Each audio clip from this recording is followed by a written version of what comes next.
Hello, good afternoon. Welcome to the Bidwell Street Salons. My name is Jason Page, founder of East Salon. Thank you for joining us. This is the second of two Southeast salons that is devoted to the Peckham Coal Line, which is a project bringing green space to an area of Peckham along the train tracks from Peckham Rye to Queens Road. And we are joined with some wonderful guests today. We've got one of the co-founders of the Peckham Coal Line, Louise Armstrong. Hello, Louise. We've got Councillor Johnson Situ from Peckham. Hello, Councillor. And we've got resident Tracey Francis, who's also co-founder of Women in Film SE15. How are you, Tracey? Thank you for joining us, guys. Just a little bit about Southeast Salon. Southeast Salon is a platform devoted to the creative entrepreneurs and people and places and neighborhoods of Southeast London.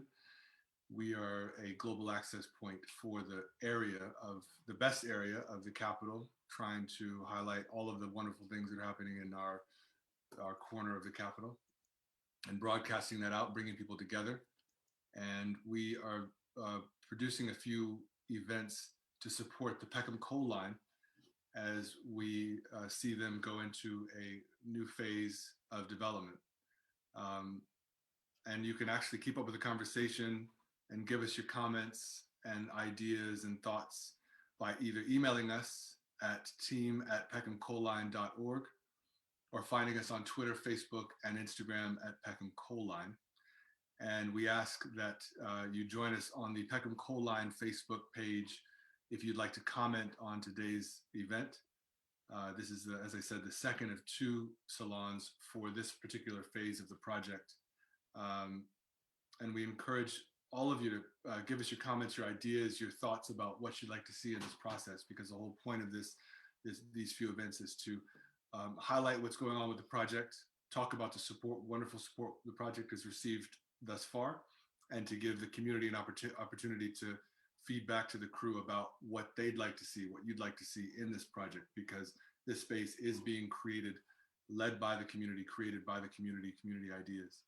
So what I'd like to do now is to show a brief film, about a 3-minute film, that shows the entirety of the project from Rye Lane all the way to Queens Road. And then I'll introduce one of the co-founders, Louise, to explain a little bit about what's happened so far over the breadth of the project and why we're here today. So let's take a look at the film, sit back, relax, and enjoy this film about the Peckham Coal Line. The Peckham Coal Line will run from Rye Lane through to Queens Road, Peckham. We're talking about the north end here at Queens Road, trying to connect Queens Road with Bidwell Street and Kirkwood Nature Reserve. Joe Richard's house to the bottom there, Queens Road, Peckham Station, and then panning round, we're looking back towards Joe Richard's house, 123 Queens Road, and then that's the Cllr estate, and that's Kirkwood Nature Reserve in front. This is Kirkwood Road, and we're now panning back down towards Queens Road, Peckham, with Cllr Walk on the left there. You can see the concrete wall running all the way along. At ground level, this is what it looks like. That's the old motorway wall, which was going to be part of the circular routes in the 1960s. It's been left over. The Kirkwood Nature Reserve was actually part of that road until the 90s, when it was turned into a nature reserve. Here's Queens Road, Peckham, at ground level, showing you the feeling of what it's like there. That's walking up one of the walkways in the Cllr estate. And this is the potential link that we could link up the two together, which at the moment is a piece of a space that you wouldn't normally go into, and that's the wall running up there along Cllr Walk. This is from the balcony of one of the Cllr blocks, looking down onto Bidwell Street, and that's looking into Joe Richard's house there. You can see the parking spaces along there, which all need to be retained, but the cars could potentially be moved forward. That's looking back through the estate. Now we're on the other side of the wall at Bidwell Street here, and that's the entrance to Kirkwood Nature Reserve, going in through there, and that's walking along and seeing Joe Richard's house. This is on the other side of the railway line, and that's looking under the bridge, and this is walking into Kirkwood Nature Reserve itself, with the sign, and that's the pond just in front, and that's looking back through the reserve.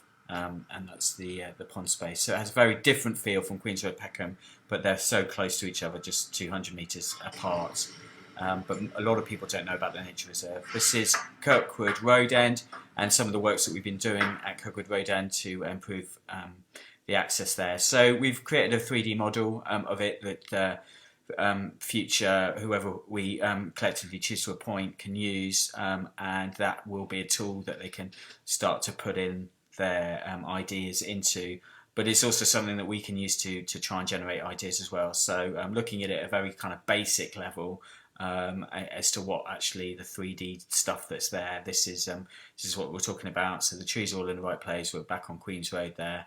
And this is a sort of potential of what it could look like, but this is very loose. It's just kind of conceptual as to what a link could look like if you push the cars back, if you had a ramp going up there, if you opened up that space, what you could actually create between the two. So coming back through the bridge into Bidwell Street there, we're opening it right up so that you can see through to the estate, and there we have it.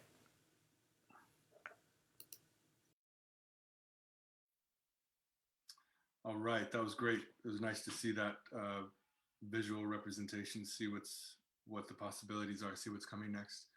I'd like to introduce Louise Armstrong, who's one of the co-founders of the Peckham Coal Line, to give us a bit of context for what the project has gotten up to over the last few years, and what's happening now. Louise, welcome. Cool, thank you, Jason. Yeah, I just wanted to give a bit of background to the video that you just saw. As you will have seen, ultimately we want the coal line to be a new park that connects the two stations in Peckham and the unnoticed green spaces across as well. But also it's a platform to connect communities for us all to be able to meet each other in a way that we might not have the opportunity to otherwise. And really about local people shaping the changes that happen in our neighbourhood rather than feeling like we're having the changes done to us. And the coal line journey has been pretty unexpected, really. It was a crazy idea that got a lot of traction. About 7 years ago now, there was an article in the Peckham Peculiar, and off the back of that, so many people, probably some of you, all got in touch to say, this is great, how can we make it happen? And it's really kind of grown from there and had many different twists and turns along the way. We've done all sorts of different events, from walks, from tea parties in the nature reserve, sessions in the library, in the Peckhamplex, the Peckham Festival, and thousands of people have really been part of making this journey possible and joining together in this. One of the kind of big things we did was back in 2016, we did a crowdfunding campaign, and over 900 people, some local people, local businesses, the Mayor of London, Southwark Council, all came together, and we raised £75,000 in 3 months, which was mad, particularly as a group of people that had never really known each other before. And that allowed us to then do a feasibility study, as you would have heard about, and to see, is this crazy idea actually possible? And it is. Like technically, practically, that study showed that it could really work. And through that process, we really started to work with Southwark Council, with Network Rail, with the GLA and the Mayor's office, to build up the relationships with the landowners and the kind of institutions that will enable this to happen as well. I think, had we known it would take 7 years and longer, I don't know if we would have started. It's been inspiring, frustrating, exhausting, but really has meant that, like, I now know so many more people locally, and many others do. And yeah, it kind of really shows the power of community when it can come together. So yeah, the feasibility study showed that there are a number of different sites, and Bidwell Street is just one of them. So we're really excited about this next stage of Bidwell Street, having secured some money from Southwark and the GLA to take this forward, and now opening up to all of you to really be part of that process and creating it into a new public space we can all be really proud of. So yeah, this feels like a really exciting next step and way to take this forward together.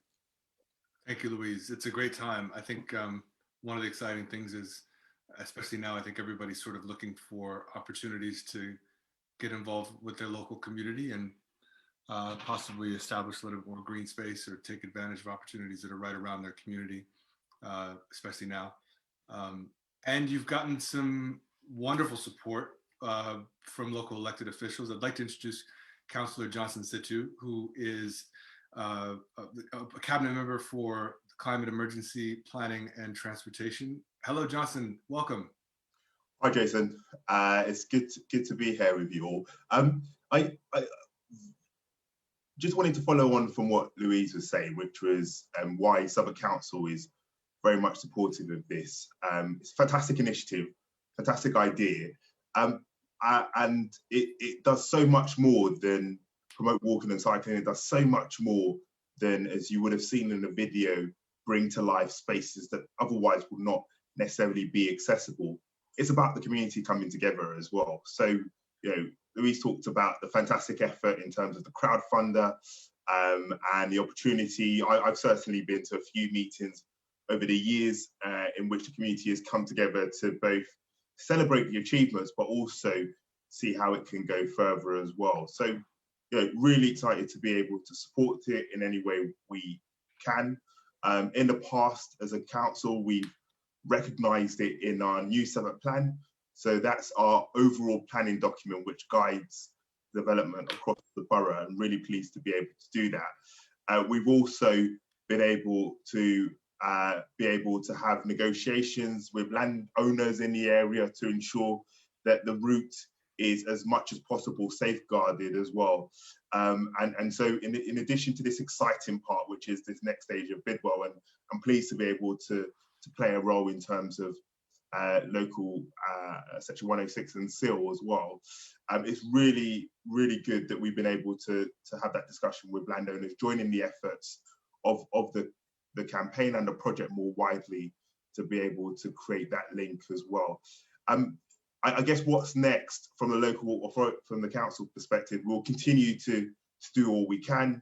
We know that there are a number of key sites. You know, Louise talked about Bidwell being this next stage, but we know there are a number of other sites along the route, and we'll continue to have those negotiations and continue to do all we can to make those spaces available as well, and continue to recognise the important role it plays both in terms of the community, also promoting walking and cycling, a green accessible route, and also supporting local businesses as well by creating better links between the two stations and also the local shops as well. So, you know, as always, Southwark Council is hugely supportive and look forward to participating in any way we can in this next exciting stage.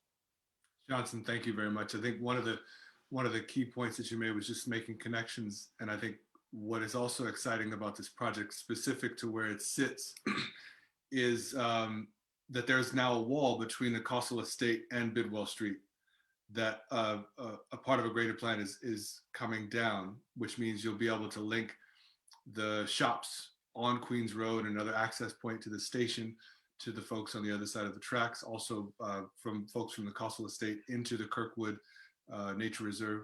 But before we go on to Tracey, Louise, do you want to say a little bit about the sort of what's going on with the wall, why it's there, you know, just a brief history there, because I think a lot of people might not understand the geography of this space as it is.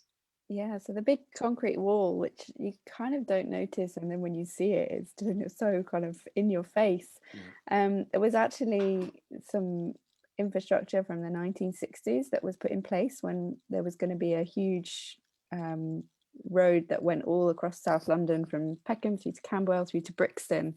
The road never actually got built apart from this bit of wall.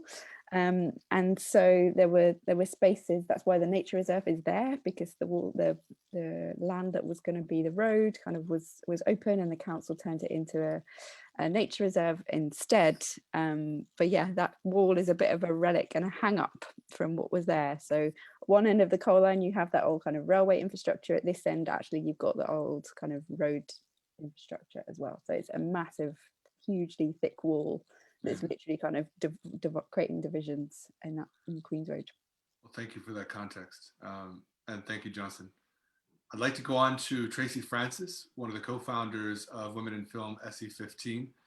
And you're a local resident, you are an organizer of events, you're a connector of people, and you've also done some events in this particular space previously with the Peckham Nunhead Free Film Festival, the Under the Arches event. Yeah, Tell us a little bit about that. Well, when I was hearing about the coal line and we're talking particularly about Bidwell Street, I thought, oh, I'm sure that we did a part of the Peckham and Nunhead Free Film Festival, a screening there, and we did, well, not me, my husband, with the festival and Electric Pedals, screened some shorts underneath the arch at Bidwell Street. It was originally going to be Kirkwood, where the timber yard is, but on the night they realised there was too much light, so they directed everybody round to Bidwell Street, and everyone just had like foldaway chairs, and it was a bike powered screening there, and they did that again the following year. So it's really lovely to know that this is all part of the trail, that things were actually happening there anyway, and that people do make use of these spaces that are there.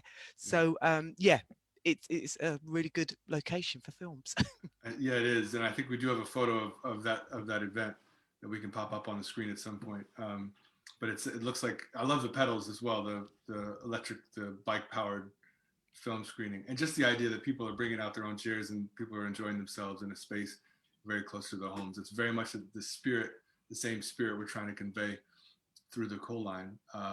So thank you, Tracey. And you also have you're involved in a few other things. You've got something currently running with the Upper Norwood Library Hub. Can you tell us briefly about that? Yeah, currently screening some films at the Upper Norwood Library Hub. It's called Visual Conversations. It's Monday at 9 o'clock, and they're short films. Yeah, and again, it's about community screening. Obviously, we're all online at the moment. So again, it's just bringing short films to the community, much like what was at Bidwell Street was short films that people could enjoy for a short amount of time and be part of a community space. Fantastic. And you also live locally, so that's also great. Yeah, so obviously I'm really interested in the whole development of the coal line, and I do remember the article in the Peckham Peculiar, and I'm sure I was one of the people that, oh yeah, that sounds great. Well, that's great. And Peckham Peculiar has been incredibly supportive of historically, but also now, in getting these salons off the ground for Bidwell Street.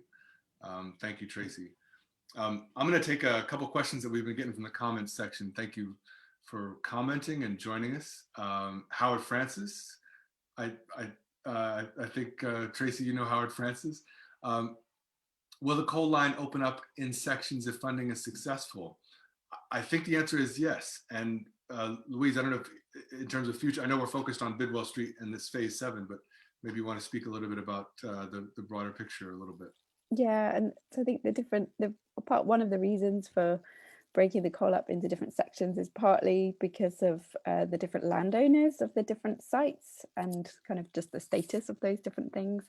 This particular site is mainly owned by Southwark and Hexagon Housing, which is Joe Richards' house, both of who are really supportive of the plans and ideas here and really want to see it happen. So I've actually been kind of pushing this one forward and making funds available to do that. The other sections have different kind of considerations, different landowners, and will need a different funding model as well. So one of the routes, the stable yard, is actually owned by a developer. So we've been working with them. That's actually in progress, hopes to open in May.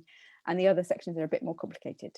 But yes, certainly when the conditions arise, when there's funding, when there's plans happening anyway, those will be considered. So yeah, that's why it's a bit complicated. But I think taking it slow is actually a good thing, and so often these developments just come in one fell swoop. Actually, this is really taking its time and growing with the area as it changes too. Definitely. Thanks for that broader context as well, especially considering there are many other phases, but this is the first. This is the first to receive major funding and support to get this phase done. I wanted to go to you, Johnson, and ask: have you noticed, in terms of your, people from the community speak to you all the time, especially in the last year, have you noticed people having a lot more questions or interest in green space or being outside, the concerns that we might have with isolation, coming together in safe ways? Has there been buzz around that, conversations around that at all? Yeah, Jason, and it's probably comes as no surprise to anyone that certainly over the last year, our parks and our green and open spaces have been used much more by local residents and local community, and people have come to appreciate just the little things of a walk. I've come to appreciate a walk a lot more than I used to, Yeah. and very much appreciate open spaces and green open spaces as well. So certainly when, you know, I'm hearing from community members and residents come to value green open spaces and the parks and walking routes as well. And also it's important to recognise the value it holds for our mental health as well. It's a challenging time for everyone. Right. And, you know, in one way or the other, we've all been touched by the current pandemic, and the, you know, getting out and experience green and open spaces is important for one's mental health, for our mental health as well. So I've also been hearing that as well. So, you know, I would always say open space has always been valued, but I think it's even gone up further in terms of how it's been appreciated, how it's been recognised, and that's why we're pleased of all of the open spaces that have been available. Yeah, I mean, I live in near Broccoli, and I think one of the things I really enjoy about this part of the city is just how much green space we are surrounded by. And I think this project not only is just, it's linking different communities together along the train tracks, along the railway, but it's also opening up more green space. I think we had a comment on one of the previous events from someone who lives in the Coastal Estate that they just saw the tops of the trees of Kirkwood. They didn't really realize what was sort of down there in that space, because in order to get from Coastal on more of the northeastern side, you've got to walk around to Kirkwood Road, as opposed to because the wall is there. So this will be a brilliant opportunity to open up that space to more people to get outside and get a bit of that space for themselves. I'm just going to go to a couple more questions that are coming through. I want to say thank you to everybody who's joining us on Facebook Live. A question from Leslie Harvey. Did I see Berkeley Homes style silver birch and grass in the planters at the entrance to the nature reserve? Grass of no value to nature. Possibly. I will say that that's a fly through, a digital rendition, a digital representation of what is planned. And the nature reserve is its own entity. They've been around for years and years and years as an open space, as a green space that's, you know, supported by Southwark Council, supported by the community to open up their doors for people to come in. They've got all sorts of opportunities for people to learn about the natural habitat. So we'll see. I think in terms of the planting around the coal line and the plans for the coal line, this raises a very interesting point. This is a tremendous opportunity for people in the community to tell us what they'd like to see, whether that is you know, things that might be native or indigenous to the area, or, you know, making sure that things are planted in a safe way, things that are sustainable, things that sort of make sense and are you know, economically viable, things like that. So I encourage everyone who has questions about what's going into the project from here on out to email us at team@peckhamcoalline.org and stay in touch with the team at Peckham Coal Line on Instagram, Twitter, and Facebook. So thanks for that point, Leslie. I'd like to go to Human Wong Bonin, who said, great ideas, very supportive. Will the space propose some outdoor gym or activities, yoga, dance sessions for the community? I would say yes. And I maybe think, Louise, yeah, I guess we're at the stage of this project where we really want to hear what people would love to see, and get as many different ideas and perspectives as possible. And once we find some designers to work with, really looking at the different options of what this space could be and testing those out with the community as well, seeing which kind of really resonates and which would be most popular. So all ideas are good ideas at this stage, and we're at that point where we can kind of brainstorm what might this space be and see what we collectively really want to make happen. Definitely. Thanks, Louise. And I think one of the things to mention is we're aware that not everybody is online. So we have some amazing guests here today with us. We had a really great program on Monday, and we know that people are watching us on Facebook Live, but it's very important to recognize that a lot of people either are not online, don't have Facebook, don't, you know, choose not to go that route, or don't have the capacity. So we're trying to get as many people to be out in the space and, you know, maybe take some photographs, send some photographs to us. If depending on the lockdown situation, we will have some public events, you know, safely as we can in the future as we go through this process, because we're very aware that people engage in different ways, and I think it's important to reach as many people as possible. And also, having said that, you know, we did have some great ideas around outdoor activities on the last event as well. There's lots of different organizations and groups around the area based, doing things from dance to music to art. We talked about, a space for artists to have installations, rotating installations. We talked about the possibilities. Definitely, we've seen the examples with screenings, as Tracey talked about. So the possibilities are endless, but we really want to hear your ideas. Tracey, if you don't mind me asking, as a local resident, you've got family in the area, you've raised children in the area. From the perspective of a family and young people, what types of things maybe are needed, or what types of ideas do you have I for think young people? it's really important for me, it will be to connect with as many schools locally as possible, because I know you did projects with schools, but there's St Thomas Apostle that's right there, there's John Donne, there's Cherry Garden, there's Hollydale, Ivydale, there's St Mary Magdalene. There's a wealth of children, and with children come family and carers.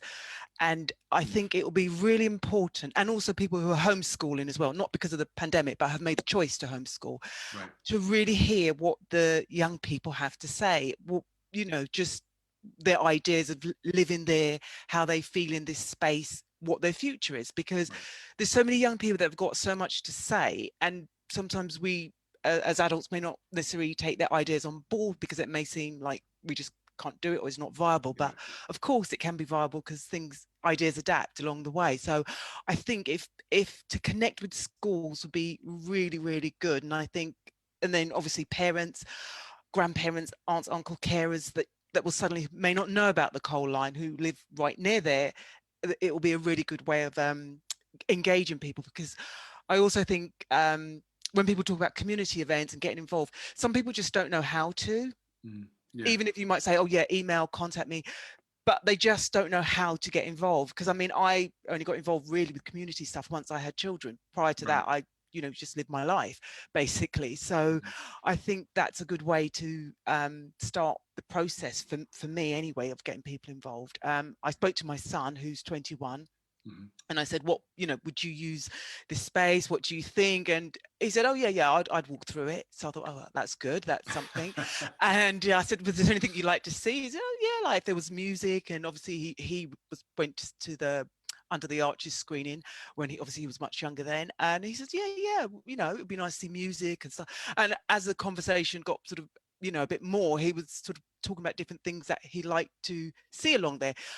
Whether he'd actually get involved, I don't know, but he would participate in it, which is important. And my daughter, who's a young teenager, again, I think, she would love it just to go for a walk through it with friends and use the space. And I think once it's there, then people can engage, because sometimes people find it difficult to visualize something until it's there. And once things are there, then it will grow with the community, I think. So a lot of the legwork has to be done by people, and then the community will then come aboard. Because I do think it's actually quite hard to kind of expect people to come with ideas and things without knowing, but some people will, but some people I think need to wait a bit. But I think as long as you keep the buzz and keep talking about it, it's a really positive project, definitely.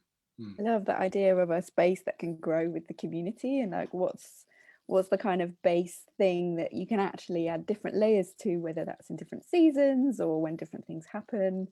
And also people come and go as well for the community. People who've been there maybe 6 months, somebody's been there 30 years. It's still a voice of the community, really. I think that's quite an important thing as well, because I think you can be part of a community if you're there a short time or whether you're there 30 years, because all communities grow, change and develop over time. I think it's go ahead, Johnson. No, I guess that's the merits of just thinking about points earlier, the merits of having it in stages, because then you can have each stage reflect where the community is at that point. Is almost, I think Louise was mentioning this as well, it's an evolution as to how the community has grown with the project as well. But yeah, having that community input is going to be so important. I know a lot of work's gone into that, so that next stage is going to be all the more important to hear from as many people as possible. Yeah, I think, thank you, Johnson. Tracey made a very interesting point when you were talking about your son's comments. And I think all too often with this type of community engagement, we ask for ideas, and it's like this, almost like because of our deadlines or because the deadlines of the project, we want people to engage in the right way, or in the ways that we sort of, in the prescriptive ways. But I love what you illustrated there. As we know with young people, mostly is like, you ask them once, they say, yeah, it's a good idea, but then you sort of, engage them a little bit further, and there's some more ideas that come out there. There's some more enthusiasm that comes out there, especially, I would assume that when young people sort of hear their own voice and they sort of realize that they're being listened to. And that reminds me, on our last call, one of our guests was saying, a lot of times the young folks who are a little bit older than school age, or at university age, early 20s, often don't have many places to go. And I think our society has two places, a lot of emphasis on spending money in shops and commerce, as opposed to just spaces for people to enjoy themselves and to hang out. And all too often we see people, we as adults often scapegoat young people, or we tell them to move on, or we don't allow them the space to enjoy themselves and be teenagers, be young people, and we all were young once. So I think that's very important. Hopefully this space will provide that. And we are also, just in that vein, we're very much interested in hearing from people from the schools in the area, from people with children, about what they'd like to see. If we can organize other types of events like this with some of those young people, those groups involved, please get in touch with us. You can email us at team@peckhamcoalline.org. You can find us on Twitter, Facebook, and Instagram at Peckham Coal Line. Give us a shout, tell us your ideas, send us a little video or an audio clip. I'd like to go to some other comments. Oh, go ahead, Louise. I was going to say, we did wonder about, if there are any local teachers or parents looking for like new homeschooling ideas, like arranging a bit of a Zoom about how can we use Bidwell Street as a bit of a project for people that's like really rooted in the local area. So if there's anyone that's up for that conversation, then please do get in touch with us. That's a very good point. And back to Tracey's point, that there are a lot of people that have been homeschooling long before lockdown. And sorry, I'd just like to add as well, and also we do have special needs schools as well, and we have adults with special needs who are not in school, to be able to access spaces as well. I think that's really important, and actually to get feedback of, for example, an adult in a adapted wheelchair, would there be spaces that they can comfortably be taken in to enjoy the sensory experience of it also.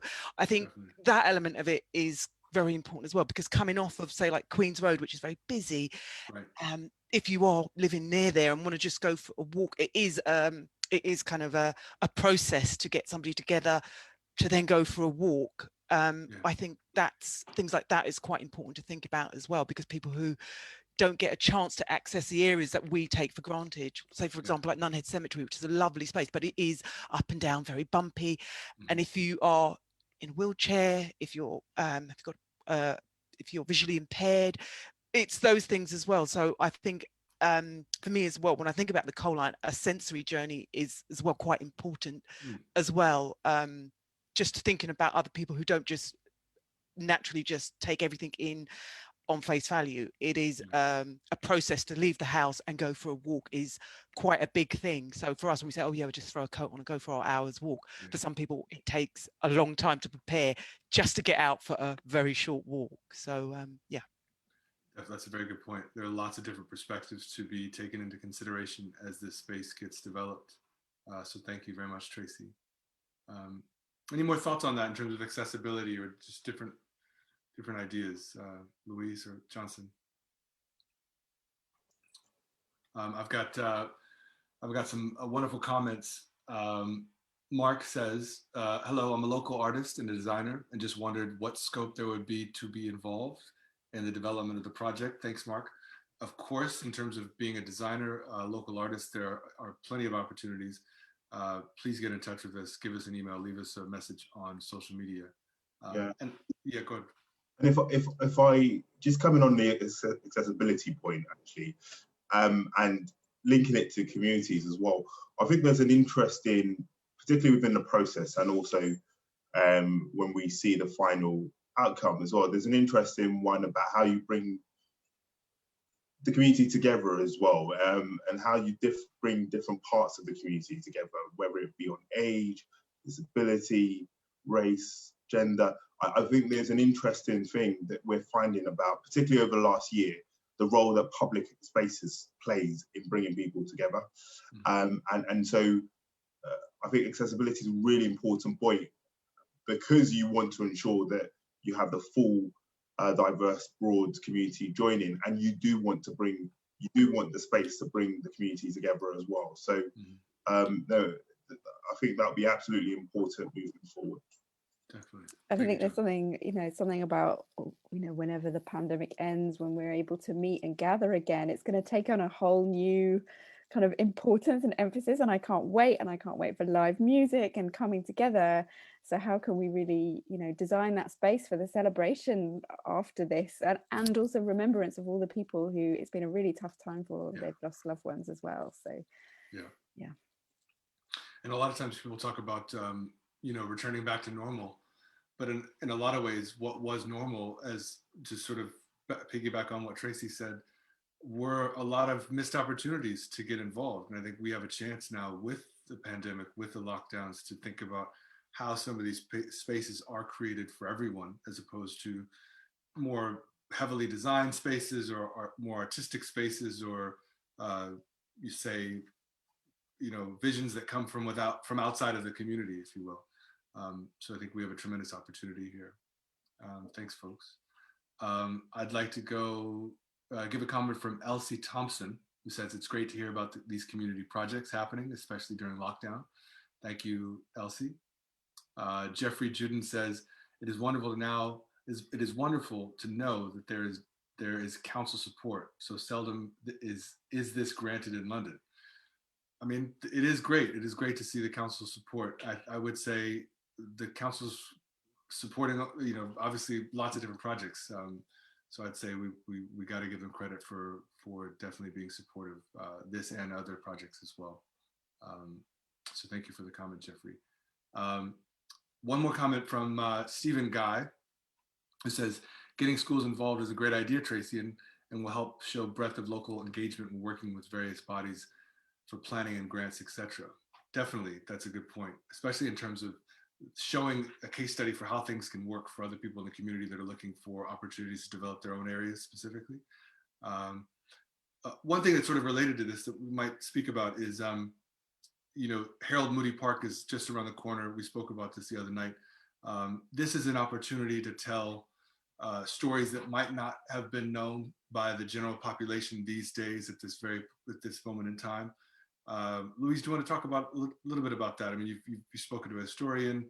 There's several different landmarks around the area in terms of this section. Yeah, we've been chatting to Stephen Bourne, who the local historian. He's written multiple books and various stories about Dr. Harold Moody, who lived just around the corner from Bidwell Street on 164, 161 Queen's Road. There's a blue plaque there. He has an incredible story about being the first Black GP in the UK and being really supportive of various different movements last century as well. And there's so much we can learn and be inspired about him and his journey. It's amazing for kind of young people to hear about this and to know that this happened on our doorstep as well. So how can we actually use the coal line to kind of uncover some of these hidden histories and use it as an opportunity to share that more and inspire us all to kind of be really active around the things that matter to us. Definitely. Thank you, Louise. Johnson, I wanted to ask you about, just shift gears just slightly and ask you about Southwark Stands Together, which is an initiative happening right now in Southwark. Can you, just another opportunity to bring people together and people to voice their opinions about their perspectives about current events, historical events, and things that affect them. Can you tell us about Southwark Stands Together? Yeah, happy to, Jason. And just reflecting on what Louise was saying about Dr. Harold Moody, I had the pleasure and privilege, to be honest, to be at the unveiling of the plaque in a few years back.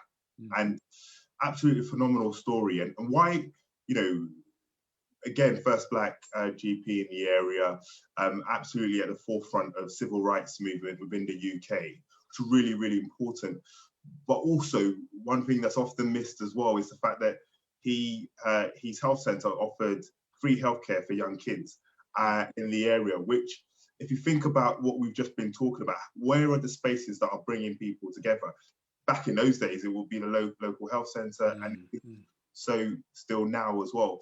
And this project now also will act as an opportunity to bring people together as well. So as we reflected on Southwark Stands Together, I you know, it goes without saying it was following the tragic events in Minneapolis in terms of the death of George Floyd. And you know, as a borough, we've always been committed to equalities, but absolutely saw this as this next step in how you push on and go further. And for me, one thing that struck out was that many people would think about events in Minneapolis and say, well, what does, you know, as sad as it is, really, really sad, where are the links between London and Minneapolis in that sense? And I was speaking with some young people in Southwark, and one of the young people said online was, you know, what was my advice or what was our advice to how they could break the glass ceiling on their ambitions? And for us, that's absolutely something as a society we should reflect on and say, actually, we failed in some way. If a young person feels like there's a barrier, a ceiling on their ambition, even before they've got started. So Southwark Stands Together was our response to that. And we set about setting up some themed events. There was 11 themed events in total, which listened to communities right across the borough and said, well, how do we tackle some of these ingrained racial injustices and racial inequalities as well? And it's absolutely about talking about people's stories and talking about Southwark is incredibly diverse and hearing that diversity in the stories as well. But it's also about saying we need to come together to address the issues ahead. This is not one particular part of our community's issues. This is all of our issue as a society and as a borough. And that's why we've said we're standing together as a borough to fight injustice as well. So we talked on education, on addressing inequalities in the criminal justice system and interactions with police. Also talked about health and also talked about employment and also council-wide services as well. By no means are we saying, you know, it's a finished product or it's a finished journey. We know that this will continue to be needed to be looked at, and we'll continue to reflect on how we can go further. But certainly the last few months, we've gone about setting some recommendations, which we have now turned into action plans. And we're saying that we will be, you know, delivering on those action plans in the weeks and months ahead as well. Recognizing we can't do it alone as a council. We need to bring on board communities. We need to work with the educational sector, teachers, you know, health sector, GPs, community members, frontline healthcare workers, and the police as well. So, you know, the Southwark Stands Together remains as a piece of work, and it will continue to remain. And crucially, it underpins all of the work that we'll be doing as a council moving forward. That's great. I think I took two things away from that is, you know, which is sort of related to the work we're doing, you know, tangentially, but the reflection piece, giving people an opportunity to reflect on their experiences, but also an education piece, because there's another community outside of that, you know, overlapping, but also, you know, outside of that community that is learning something new from other people's experience that they might not have, you know, perspective that they might not have known previously, and both of those things are opportunities for everyone to grow. So I appreciate that, and definitely good luck with that. Another thing that I took away from that is, which is also related, is back to the future planning in terms of, you know, we did a session with a small group of people before these salons that was more of a closed session with people that have been involved previously with the project, and was all about future stories. What do we want to see in 10 years time? You know, close your eyes and think about the most amazing thing that you could possibly dream up, regardless of funding, regardless of resources. And I think what we might have seen over the last few years, whether it's the pandemic or Brexit or, you know, racial injustice, is opportunities to really think about what we're leaving and what we're creating for the people around us, not just ourselves in this moment, but for the people that are coming behind us, the people that are live next door, the people that are in our communities that we might not consider on a first, you know, all the time. And I think that's also one of the principles of this project, is to be able to think outside the box, you know, stretch your mind, think about what's possible. And so that, I think that's one of the things that's exciting for me about the possibilities here. Whereas a lot of times you don't really see that. You don't see that opportunity for the community to get involved and to share their feedback and to think more broadly about what could happen in a space. I've got a comment here from Joyce White, who says, "Is this going to happen? I was on the board 6 years ago, and to be fair, I thought this would have been finished by now. Do we have the funds now?" Yes, Joyce, we've got the funds now. This particular phase is funded, we're excited to say.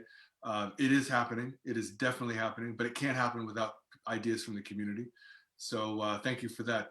I think there's something there about, you know, part of me is also surprised at how long this takes, but so often, you know, when we see change happen, it feels like it's done. Like things just come in, and actually a bit of the coal line is about kind of exposing some of the journey and the behind the scenes things that happen that you don't always see, or like as a community we don't always get to see, and realizing that it does take a long time to do the plans, negotiate with different landowners, to bring people together, to come up with ideas. So I think it does feel like a long time. We've also had other people say to us that actually you've done a lot in 7 years, even though that doesn't feel quick enough. So it's a real tension between these things take time and kind of we keep moving. So, but yeah, there's something about the coal line opening up that journey that is sometimes hidden away from all of us. Definitely. Thank you for that reality check. That's true. I'd like to add, anything community-based, there is a lot of work that goes on behind the scenes, that you start with this great idea, and then there's all these things like a Pandora's box gets opened that you have to deal with to make something happen. Sometimes it's great and you can do things kind of off the cuff and they happen, but it is a lot of work that goes on behind. And as I said, things do take time, and that's why when we working with children, you can't always get the answer straight away or what you want. It could be 6 months later, then you realize, things have taken things on. Oh, they did hear what I said 6 weeks, 7, 8 weeks ago. So things do take time, I think, especially when you want the community, because the people are coming with lots of different ideas, lots of different backgrounds, lots of different ways of thinking. So and a lot of the coal line has been done in people's spare time on kitchen tables, kind of around the cafe tables when we could, or in the pub, and and amongst our lives and all the things that happen there as well. So there are some people that have kind of committed multiple years to this, myself being one of them, other people that come in and out. So it's I think at first I thought you had to treat it like a job and do it every week and keep things moving, but that it's kind of cycles and waves and having to kind of go with the energy. But I think it's a challenge for community work. How do we really value that contribution and what it does, while not taking the magic that comes out of doing something because you really care about it and you care about your neighborhood? It does take small little bits, people giving that time, giving that energy, and making connections. I think one of the exciting things is this project reaches so many people because of where it stretches from Rye Lane all the way to Queens Road. So many different communities of people that are sort of interspersed, and everybody has so many different circles, not just one community that they're a part of. So I think it reaches lots of different people. I'd like to add something from Leslie Harvey, who says she's got contacts with homeschooling, Sandhills Forestry School for Kirkwood. So we'll definitely be in touch, Leslie. Thank you very much for that. And all the volunteers. Sorry, go ahead, Johnson. No, it's a comment. I know that it's been reiterated and said by others, but credit to all of the volunteers and everybody that has put so much time into it over a number of years. And it has taken consistency, and it has taken significant degree of sacrifice. I can only imagine, but yeah, it is I'm sure very much appreciated, and certainly credit to everybody involved, and everybody that will continue to be involved, and new people that will be involved in the weeks and months ahead, because it's, you know, as others have said, you get people that come in for a bit, some people will come in for the whole duration. So credit to everyone involved, and again, we will do, as council, we'll do everything we can to be able to support it. Thank you very much. I'm conscious of time. Before we close, I just wanted to say, thank you for our guests, to our guests for being here, Johnson Situ and Tracey Francis. Thank you to Louise for, leading on this incredible project, and Louise's team. I just wanted to reiterate, we need your comments. We need your comments and ideas and thoughts and sound bites and video clips. I would recommend a great idea, especially during lockdown. If you live near the area and are curious about the space, curious about Kirkwood, definitely take a walk. It's open. I believe it's open every day. Take a walk through the nature reserve. Check out the overpass where the train tracks are. Maybe take some chalk, maybe not today, but take some chalk and draw some designs on the ground, and show us what you'd like to see. Maybe a little vox pop, a little video, a little audio clip. And we definitely be posting those with your permissions, obviously, on our social media channels to get the word out. But we are really, really asking for the community to give us their feedback. The email address is team@peckhamcoalline.org, and on Twitter, Facebook, and Instagram, it's Peckham Coal Line. You can find Southeast Salon at SE London Salon on Instagram, also Southeast Salon on Twitter and Facebook. Johnson, how can we find you and your work online if people want to get in touch with you?